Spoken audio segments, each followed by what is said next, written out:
Hello friends, finally ഞാൻ എൻ്റെ vacation എല്ലാം കംപ്ലീറ്റ് ചെയ്തിട്ട് ഞാൻ ഡൽഹിയിലോട്ട് തിരിച്ച് പോവാണ് കേട്ടോ.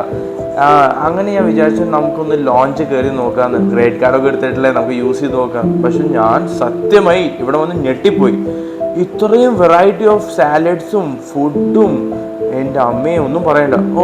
മീൻ കറിയുടെ കാര്യം പറയും വേണ്ട, എന്തൊരു ടേസ്റ്റാ. ബിരിയാണി, മീൻ കറി, എന്തൊക്കെ ഡിഷസ് അവിടെ ഉള്ളത്. പിന്നെ പായസം, അത് നമ്മൾ പറയും വേണ്ട. പിന്നെ ഇവിടെ ഏറ്റവും ബെസ്റ്റ് എനിക്ക് തോന്നിയത് ചോക്ലേറ്റ് ഡെസേർട്ടിനാണ്. അതിൻ്റെ ടേസ്റ്റ് അത് കഴിച്ചാലേ പറയാൻ പറ്റും. അങ്ങനെ ഇങ്ങനെയൊന്നും പറയാൻ പറ്റത്തില്ല. പിന്നെ ഇവിടെ വേറെ കാര്യം, ബാറുണ്ട്, പക്ഷെ കാശ് കൊടുക്കണം, എന്നാലേ വിലതൊക്കെ നടക്കും.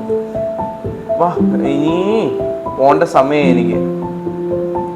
ഞാൻ 4 പേർ നോക്കുകയാണ്, എന്തെങ്കിലുമൊക്കെ ഇവിടെ ആരെങ്കിലുമൊക്കെ നോക്കുന്നുണ്ടോ എന്ന് നോക്കിയതാ, പക്ഷെ ആരും നോക്കുന്നില്ല. അങ്ങനെ ഫൈനലി നമ്മൾ ഫ്ലൈറ്റിലോട്ട് കയറി.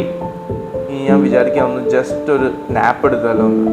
പക്ഷെ നാപ്പ് എടുക്കാൻ വേണ്ടി ഞാൻ കുറേ നോക്കി, എനിക്ക് പറ്റുന്നില്ല. എന്താ വെച്ചാൽ ഒന്നാമത് ഇൻഡിഗോയിൽ സീറ്റ്സ് വളരെ ഡിസ്കംഫേർട്ടാണ്. എന്തായാലും ഞാൻ ഉറങ്ങാൻ നോക്കട്ടെ.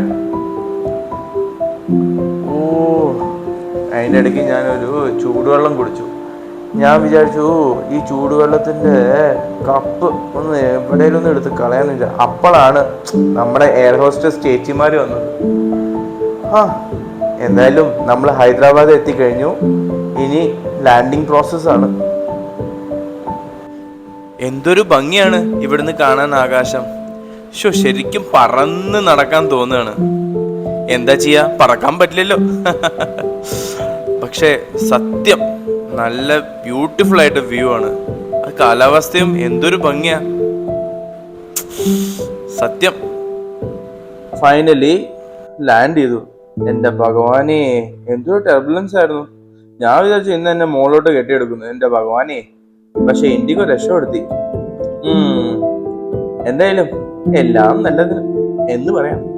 എന്തായാലും നിങ്ങൾക്ക് ഈ റീൽ ഇഷ്ടപ്പെട്ടിട്ടുണ്ടെങ്കിൽ ഫോളോ ചെയ്യുക, ലൈക്ക് ചെയ്യുക, സബ്സ്ക്രൈബ് ചെയ്യുക. ഇനി പാർട്ട് 2 പെട്ടെന്ന് ഞാൻ വീഡിയോ ഇടുന്നതായിരിക്കും.